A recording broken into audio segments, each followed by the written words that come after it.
할렐루야. 이 수요일 저녁 하나님을 예배하러 오신 우리 모든 성도님들에게 하나님의 위로하심, 하나님의 일으켜주시는 놀라운 은총이 가득하시기를 주님의 이름으로 축복합니다. 아멘. 오늘은 차이를 만드는 신앙이라는 제목으로 말씀을 나누려고 합니다. 성경이 말씀하는, 성경이 우리에게 가르치는 신앙은 예수 믿으면 천국 간다를 포함하지만 그것이 전부는 아니라는 것입니다. 예수 믿고 천국 가는 것은 우리에게 아주 중요한 신앙의 본질이 맞습니다. 하지만 신앙을 나중에 죽으면 천국 가는 것으로만 이해를 하면요, 오늘의 삶과 신앙이 별개의 것이 될 수가 있다라는 거예요.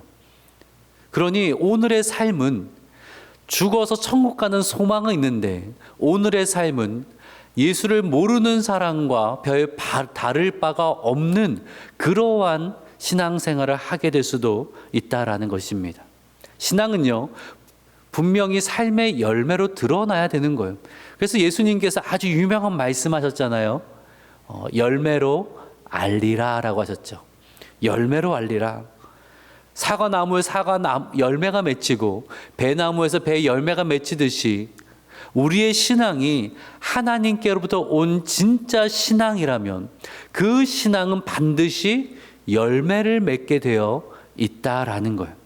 자, 그래서 저는 오늘 설교의 제목을 차이를 만드는 신앙이라고 정했습니다. 우리에게 진짜 신앙이 있으면요, 당연히 삶의 신앙의 열매가 드러나면서 하나님을 아는 사람과 모르는 사람의 차이가 나타나게 된다라는 거예요.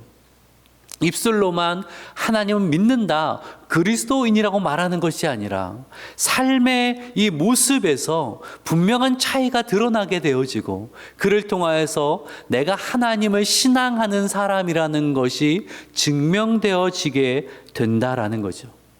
자, 그러면 우리의 신앙은 우리의 삶에 어떠한 차이를 만들어낼까요? 여러 가지 말씀을 드릴 수 있겠지만 오늘 본문의 이 바울의 모습을 통하여서 우리가 두 가지만 살펴보려고 합니다. 오늘 본문에는 바울이 아덴, 즉 아테네에 방문하여서 이제 선교하는 이야기가 나와 있는데요, 이를 통하여서 바울의 삶 가운데 하나님을 알지 못하는 사람과 너무나 달랐던 그 큰 차이점 두 가지가 보인다라는 거죠. 그냥 종교적인 삶 생활을 하는 사람과 너무나 달랐던 아주 극명한 차이를 우린 두 가지를 발견하게 되는데, 이것을 나누면서 우리의 신앙 또한 하나님이 원하시고 기뻐하시는 그 차이가 있는, 열매 있는 그러한 신앙이 되기를 주님의 이름으로 축복합니다. 아멘. 두 가지를 말씀을 드립니다. 첫 번째는요, 우리의 삶에 반드시 나타나야 하는 이 신앙의 차이는 굳건함입니다. 굳건함. 좀 말씀을 드릴게요. 바울의 2차 선교 여정을 우리가 지금 띄엄띄엄 계속 살펴보고 있는데요, 이 바울의 2차 선교 여정은 참 바울의 마음을 힘들게 하는 일들이 많이 있었습니다. 그 출발부터 그렇지 않나요? 출발부터 1차 선교를 같이 하였던 바나바와의 다툼이 있었습니다. 바나바는 1차 선교 여행 때 힘들다고 집으로 돌아간 마가를 다시 데려가자라고 이야기했고, 바울은 결단코 안 된다라고 했죠. 의견이 좁혀지지 아니하고 결국 갈라지게 돼서요, 바나바는 마가를 데리고 구브로 섬으로 선교를 갔고, 바울은 실라를 택하여서 원래 계획했던 대로 1차 선교지를 방문하고 더 위로 위쪽 아시아로 올라가고자 했었습니다. 그런데 그것이 마음대로 되지 않았어요. 성경을 보니까 하나님의 영이 아시아에서의 그 선교를 막으셨다라고 되어 있거든요. 왜 그럴까 이해가 안 되죠. 왜 길이 열리지 않을까? 의도하지 않게 서쪽으로 가다가 드로아에서 마게도냐 환상을 봅니다. 마게도냐 사람이 환상 중에 나타나서 우리에게로 오라라는 그것을 보고는 하나님의 뜻이 아시아가 아니라 마게도냐 유럽이겠구나라는 깨닫고 즉각 유럽으로 가게 되어지죠. 이 유럽으로 가서 빌립보에서 첫 선교를 시작하는데요, 이 빌립보에서 처음 맞이하게 된 것은 물론 아름다운 열매도 있었지만 큰 고난이 있었습니다. 귀신 들린 여정을 고쳐주었다가 그 여정을 통해서 돈을 버는 주인들의 화가 나서 바울과 실라를 잘못된 말로 고발을 하였고 이들은 매를 맞고 감옥에 갇히게 되었잖아요. 바울이 말합니다. 어떻게 로마 시민권자 이렇게 적법함 절차 없이 감옥에 가둘 수가 있느냐. 그 말을 들은 관리들이 깜짝 놀랍니다. 당시 로마 시민권자를 그렇게 절차도 없이 재판도 없이 매를 때리게 하고 가두면 안 되거든요. 깜짝 놀라서 제발 이 성을 좀 떠나달라고, 더 이상 문제를 일으키지 말아달라고. 그래서 어쩔 수 없이 바울이 빌립보에서 나와서 데살로니가로 갔습니다. 데살로니 갔을 때에 귀한 열매가 있었어요. 헬라인들이 복음을 듣고 주께 돌아왔습니다. 그런데 그것을 시기한 데살로니가 유대인들이 소동을 일으키잖아요. 어쩔 수 없이 또 급히 베레아로 가야 됐습니다. 베레아에서 귀한 말씀의 열매들이 일어나는데 또 데살로니가에서 유대인들이 쫓아와서는 또 소동을 일으키는 거예요. 그러니 급히 상황이 급했는지 바울이 먼저 이 디모데와 실라를 남겨두고 바울이 먼저 급히 아덴으로 가게 되었다라는 거예요. 그리고 바울은 아덴에서 홀로 이제 두 사람 디모데와 실라를 기다리고 있는 상황을 오늘 사도행 17장 15절과 16절을 해서 이야기를 하고 있습니다. 한번 같이 읽어볼까요? 15절 16절 같이 읽겠습니다. 시작. 그를 데리고 아덴까지 이르러 그에게서 실라와 디모데를 자기에게로 속히 오게 하라는 명령을 받고 떠나니라. 바울이 아덴에서 그들을 기다리다가 그 성에 우상이 가득한 것을 보고 마음에 격분하여, 이렇게 아덴 선교 이야기는 시작되고 있거든요. 잘 생각해 보세요. 이 바울이 처음부터 내가 이렇게 성을 지나서 빌립보와 데살로니가와 베레와 또 아덴까지가 내가 말씀을 전하리라라고 한 것이 아니라, 뭔가 좀 열매가 맺힐만 하면 소동이 일어나고 떠나야 되고, 뭔가 좀 교회를 세워서 좀 세워 나갈만 하면 또 떠나야 되고, 그러다가 아덴까지 오게 되었다라는 거예요. 계획된 대로 안 되는 거예요. 원하는 대로 이루어지지를 않는 겁니다. 바울의 마음이 어떻겠습니까? 저라면요 상당히 불편했을 거예요. 저는요 이 계획형 인간입니다. 저는 계획을 하는 스타일이에요. 뭔가를 하기 전에는 계획을 하고 그 계획대로 하나씩 하는 것이 마음에 아주 편한 사람이거든요. 그런데요, 계획한 것이 그대로 이루어지기도 하지만 그러지 않을 때가 참 많지 않겠습니까? 제가 보니까 한 전도사부터 24년째 지금 사역을 하고 있는데 계획대로 이루어지지 않는 일들이 참 많더라고요. 정말 그렇게 계획을 잘 세워놨는데 변수가 일어나서 계획대로 안 되는 일들이 목회나 선교나 여러 가지 일들 가운데 많이 일어나는 거예요. 어릴 때는요, 그것 때문에 얼마나 스트레스를 받는지, 내가 계획을 이렇게 잘 세웠는데 아니 왜 이렇게 안 되는지, 아니 왜 저 계획을 반대한 사람이 일어나고 왜 내 생각대로 안 되는지 너무 힘이 들었어요. 그런데 이제 목회 경력이 좀 쌓아가면서 이 계획대로 안 될 때에 그것으로 감사할 수 있는 비결을 하나 배웠습니다. 그 비결이 뭔지 압니까? 내 계획대로 안 될 때에 성령님이 일하실 때다. 그것을 깨닫게 되었거든요. 생각해 보세요. 내 계획대로 되면 정말 다 잘 될까요? 아니잖아요. 내 생각과 내 경험이 얼마나 짧습니까? 제가 어리석어서요, 하나님의 그 큰 그림을 보지 못하고 바로 앞에 것만 보고 있거든요. 근데 하나님이 야 그거 아니야, 이번에는 그게 아니라 내가 이룰 일이 따로 있다라고 저의 방향을 수정해 주시는 거죠. 어떨 때 그것이 무슨 방해물처럼 느껴지기도 하고 장애물처럼 느껴지기도 하고 나를 더디가는 것처럼 느껴지게 하기도 하지만, 그때가 어떤 때라고요? 성령님이 역사하시는 때라는 거예요.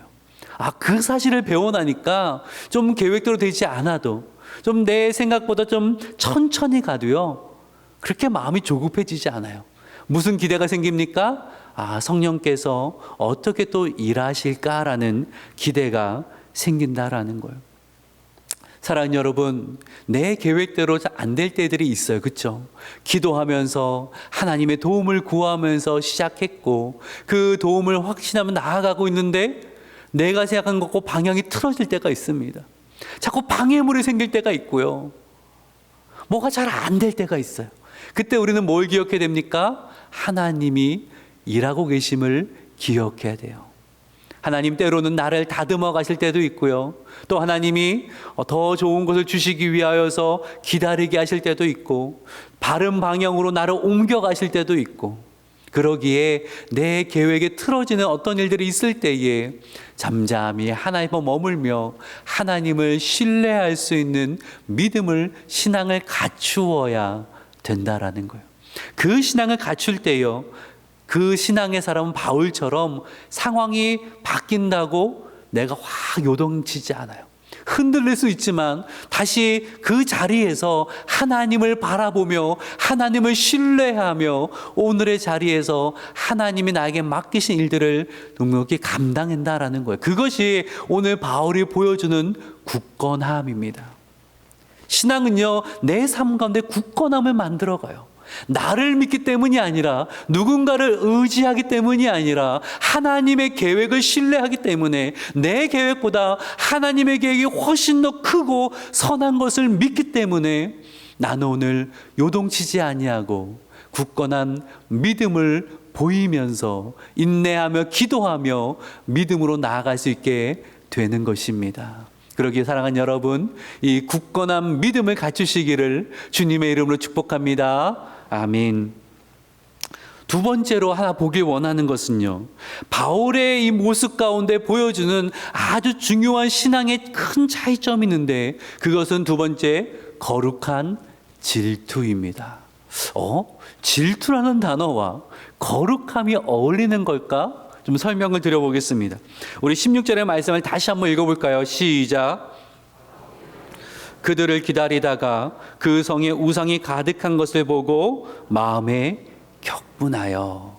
자, 좀 더 설명을 드렸죠. 바울이 계획하지 않게 아덴에 오게 되었지만 그는 그 가운데 하나님의 일하심을 기대하면서 성을 둘러보는데, 그러니까 무엇이 보였냐면 그 성에 우상이 가득한 것이 보였다라는 것입니다.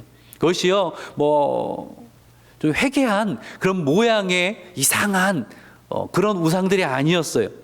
아테네를 가보신 분 계십니까? 저는 안 가봤는데요. 이렇게 가끔 사진을 보거나 또 TV에서 그런 모습을 보여주면 신정과 신상의 모습이 참 멋있지 않습니까? 많이 무너진 그런 부분도 여전히 멋있어서 많은 사람이 방문하는데, 그 당시에 온전했을 때 모습이 얼마나 화려하고 멋있었을까요? 아테네 대표적인 파르테논 신전에는요, 이 아테네 여신상이 있는데 금과 상아로 만들어져서 아주 아름답고 멋있다고 합니다. 지금은 이제 남아있진 않는데, 그때를 토대로 복원한 것이 아테네도 있고 미국에도 있는데 본 사람 다 너무나 멋있다라고 이야기를 한다라는 거예요. 그리고 그 외에도 도시의 수호신들, 제우스, 아프로디테, 헤르메스, 포세이돈, 아르테미스 등 여러 이 신들의 상들이 있는데, 당시의 최고의 조각가들이 그 성상을 잘 만들어 놓고요, 금과 은과 상아와 대리석으로 만들었기 때문에 너무나 아름다웠다라고 그렇게 전해지고 있습니다. 근데 바울은요, 그런 아름다움에 매료되지 않았다라는 거예요. 바울에게 있어서는요, 그 어떤 아름다움이라고 할지라도 그 아름다움이 하나님과 예수 그리스도에게 영광이 되지 않는 아름다움이라면 그것은 바울의 마음에 만족도 되지 않았고 매료되지 않았다라는 거예요. 세상에 말하는 그 어떤 좋은 거라고 할지라도, 그 어떤 아름다운 것이라고 할지라도 그것이 하나님의 영광을 드러내지 않는다면, 그것의 방향이 하나님의 아름다움을 향해 있지 않다면 바울은 그것을 보고 참 내 마음이 흡족하다라고 말하지 않았다는 것입니다. 오늘 본문의 마음을 보니까 바울의 마음이 흡족하지 않았을 뿐만 아니라 바울이 격분했다라고 되어 있어요. 이 시제를 보니까요, 한 번 격분한 것이 아니라 그 분한 마음이 계속 아테네에 있는 동안 지속되었다라는 거예요. 도대체 무엇 때문에 격분했을까? 그 감정의 본질이 어떤 것인가를 보려면요, 격분하다라고 번역된 헬라어다어 파록시노라는 이 단어를 봐야 되는데, 이 구약의 용례를 좀 보면 좋습니다. 이 성경 중에 70인역이라는 것이 있어요. 히브리어 성경을 헬라어로 바꾸어 놓은 거예요. 구약 옛날 이스라엘 백성들은 히브리어 성경을 편하게 읽어갔지만 이제 나라가 망하고 또 여러 군데 흩어지면서 디아스포라를 형성하고 살아갔잖아요. 헬라 시대 오면서 헬라어가 익숙하고 히브리어가 너무 어려운 겁니다. 그러다 보니까 학자들이 히브리어 성경을 헬라어로 다 바꿔 번역을 해서 그것을 70인역이라고 하는데 구약의 언어들이 헬라어로 되어 있는 거죠.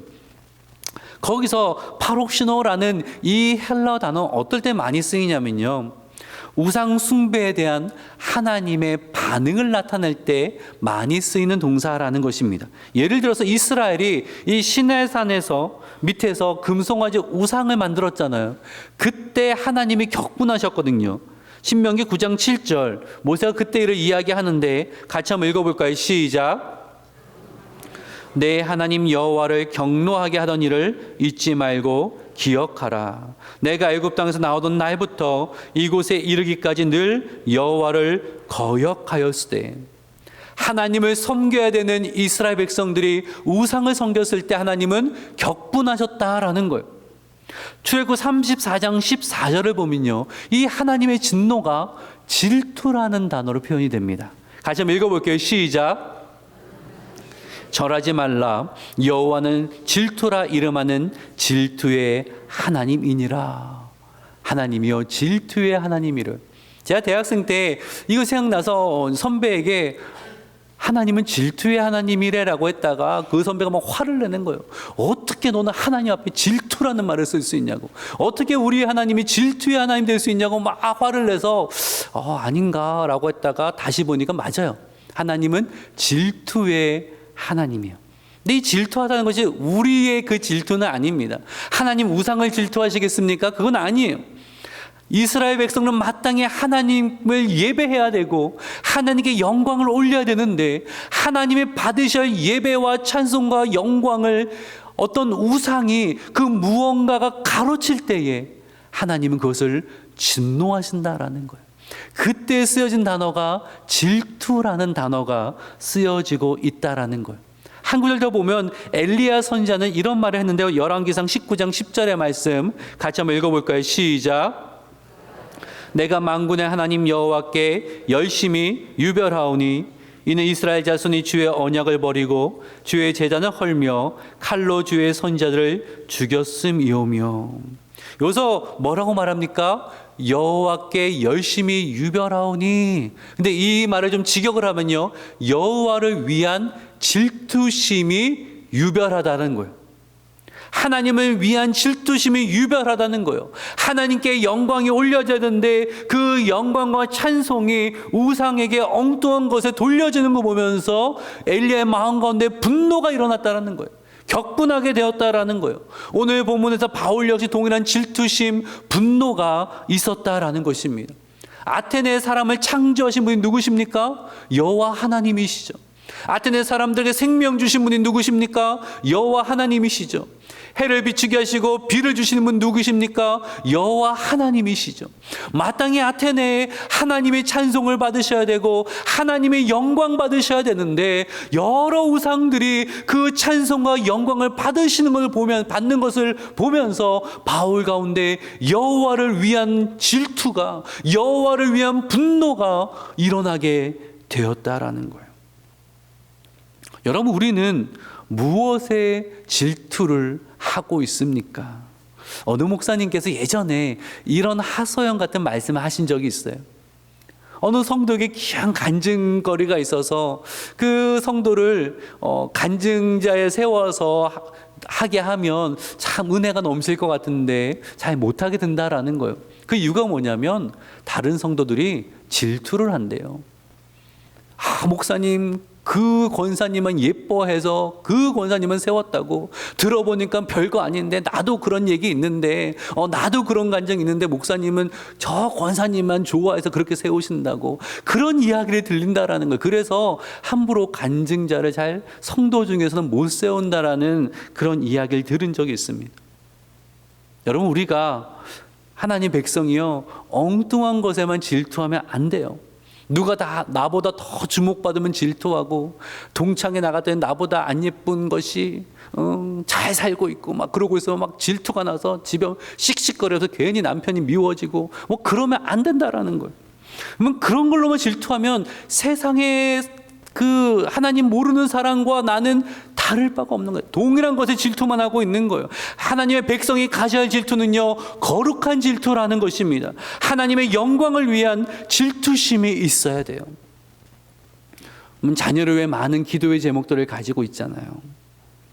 내 자녀가 좋은 대학 가는 것도 좋고요, 좋은 직장 가지는 것도 좋고, 좋은 가정 이루고, 또 하늘에 잘 되고, 그런 거 다 좋아요. 그런데 너무 이렇게만 한탄하지 마세요. 나 열심히 기도하는데 왜 내 자녀가 계속 원하는 대학에 못 붙었을까? 왜 내 자녀가 이번에 진급하지 못했을까? 중요한 문제는 맞아요. 그런데 우리의 기도 가운데 이 거룩한 질투심이 있어야 되지 않습니까? 내 자녀의 삶을 통하여서 하나님이 영광을 받으셔야 되는데 왜 내 자녀가 신앙이 그만큼 잘하지를 못하는 걸까? 여러분, 여기에 대한 안타까움과 답답함과 그러한 질투가 우리 기도 제목 가운데 녹아내려져 있어야 되지 않습니까? 우리의 가정이 이 친구 가정보다 더 넓은 데 사네, 자동차가 더 넓네, 크네 안 크네가 아니라 내 가정이 정말 하나님께 영광이 되어져야 되고 하나님의 찬송이 되어지는 가정 되어야 되는데, 그러지 못한 것에 대한 답답함과 질투가 우리 안에 있어야 되지 않습니까? 여러분, 우리가 왜 선교를 할까요? 물론 그 땅에 사람들이 불쌍해서 그런 마음이 드는 것도 좋지만, 첫 번째 이유는요, 이거예요. 그 땅에 하나님의 영광을 받으셔야 되는데, 그 땅 가운데 이 온전한 예배자들이 세워져야 되는데 예배자가 없는 거예요. 우상이 판을 치고 있는 거예요. 하나님께 영광을 돌려야 되는데 사람들이 우상 섬기고 우상에게 영광 돌리고 있는 거예요. 그걸 보면서 거룩한 질투가 생겨야 되는 거죠. 거룩한 분노가 있어야 되는 거죠. 그 거룩한 질투가 우리로 하여금 선교에 헌신하게 하고 선교를 위해 기도하게 만든다라는 거예요. 우리가 북한을 위해 날마다 기도해야 됩니다. 요즘 좀 북한에 관한 뉴스를 보면요, 좀 화가 나기는 해요.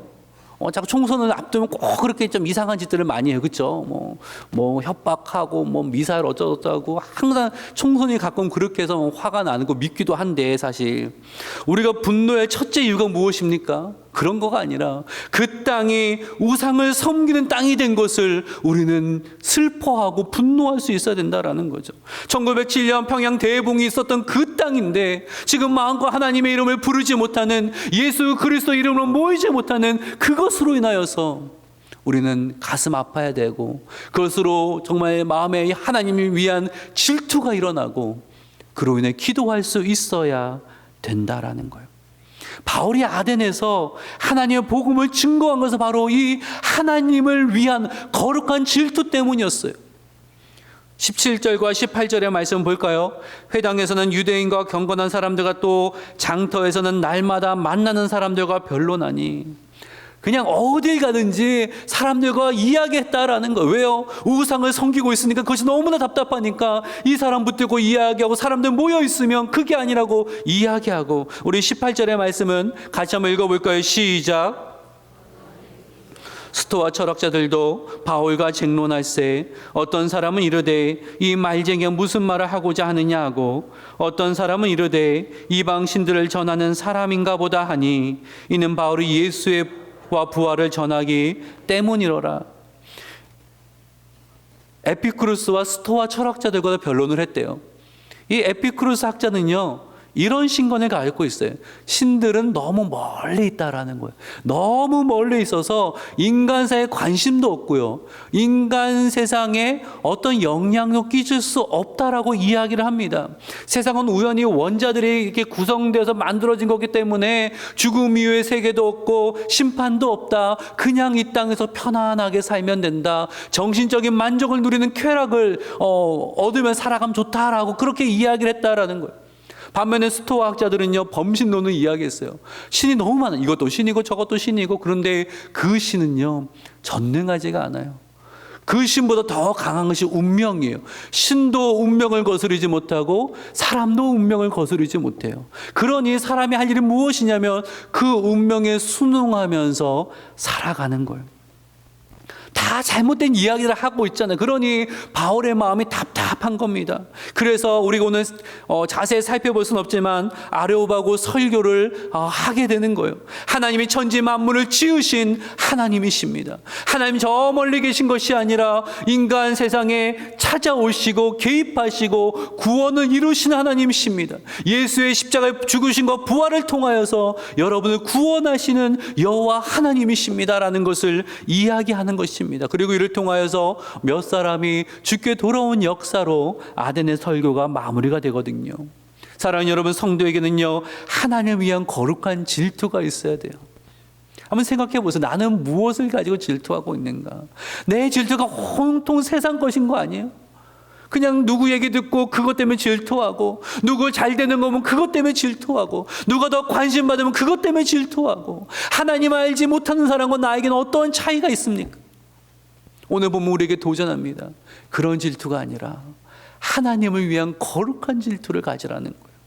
하나님의 영광을 받으셔야 되는데 그러지 못하는 것으로 인하여서, 내 가정이 온전히 그러지 못하는 것으로 인하여서, 내 자녀가 온전히 하나님께 영광 올려드리지 못하는 것으로 인하여서, 아이도 많은 사람들이 우상에 빠져서 하나님께 영광 올려드리지 못하는 것으로 인하여서 내 안에 거룩한 분노가 일어나야 되고, 내 안에 슬픔이 있어야 되고, 내 안에 기도가 있어야 되고, 내 안에 헌신이 있어야 되지 않습니까? 그것이 성도의 삶이라고, 신앙의 삶이라고 오늘 보면 우리에게 이야기하고 있다라는 거예요. 이제 말씀을 마칩니다. 오늘은 차이를 만드는 신앙이라는 제목으로 말씀을 드렸습니다. 신앙은요, 내 삶에 차이를 만들어 갑니다. 하나님 알지 못하는 사람과 차이를 만들어 갑니다. 주일날 모이 예배하고 수요일 모이 예배하는 것도 중요한 차이점이지만 삶의 현장에서요, 삶의 현장에서 분명한 차이가 드러나야 돼요. 그 중에 오늘 두 가지를 살펴봤습니다. 첫 번째, 우리 문장을 같이 한번 읽어볼까요? 시작. 요동치 않는 굳건함을 갖춥시다. 여러분, 하나님을 신뢰함이 있어야 되지 않습니까? 나를 구원하신 하나님, 나를 사랑하신 하나님, 나를 하나님의 특별한 계획 가운데 인도하시는 하나님을 향한 신뢰가 있어야 되지 않겠어요? 그럴 때 우리는 폭풍 같은 삶 속에서도 오늘 내 마음은 요동치 않고 하나님을 바라보며 하나님께 감사함으로 예배할 수 있는 거예요. 그러면 그런 분들을 봅니다. 신방하면서 이야기를 나누면서 정말 폭풍과 몰아치고 있는데요, 놀랍게도 그 마음은 흔들리고 있지 않는 거예요. 하나님을 바라보는 거예요. 감사하고 평안을 경험하는 거예요. 그걸 볼 때마다 참 마음에 도전도 받고 얼마나 감사한지 모릅니다. 아, 그렇지, 이게 신앙이지. 이게 신앙이지. 상황이 흔들리고 날라 요동치는 것이 아니라 그래도 하나님을 바라봄으로 믿음의 자리를 지키며 하나님을 바라봄으로 예배하며 믿음의 삶을 살아가는 것이 진짜 신앙이지 라는 것을 보게 되는 거예요. 자, 두 번째를 같이 읽어봅시다. 2번 있습니다. 시작. 하나님의 영광을 위한 거룩한 질투심을 가집시다. 나를 위한 열심도 필요하죠. 우린 다 열심히 살아가고 있지 않습니까? 때로는 질투도 하게 됩니다. 그런데요, 하나님을 위한 열심, 이것이 사그러지면 안 될 것입니다. 늘 나를 위한 열심만 많이 차 있고 하나님을 향한 열심은 없다면 그것은 성도의 바른 모습이 아닙니다. 하나님을 위한 거룩한 열심, 거룩한 질투심, 거룩한 분노가 내 마음 가운데 있어야 돼요. 그리고 그것 때문에 기도하게 되어지고 그 거룩한 질투심으로 인하여서 헌신하게 되어지고 눈물을 흘리게 되어지고, 그리하여서 하나님, 나를 통하여서 하나님 영광이 드러나게 하옵소서. 내가 부족하지만 나와 우리 자녀와 가정을 통하여서 하나님의 살아계심이 드러나게 하여 주시옵소서. 사람들이 단 몇 사람이라도 나를 통해 하나님의 살아계심을 볼 수 있게 하여 주시옵소서. 그들의 우상을 버리고 하나님께 돌아오게 하여 주시옵소서. 그 기도가, 그 헌신이 우리에게 있게 되기를 주님의 이름으로 축복합니다. 아멘.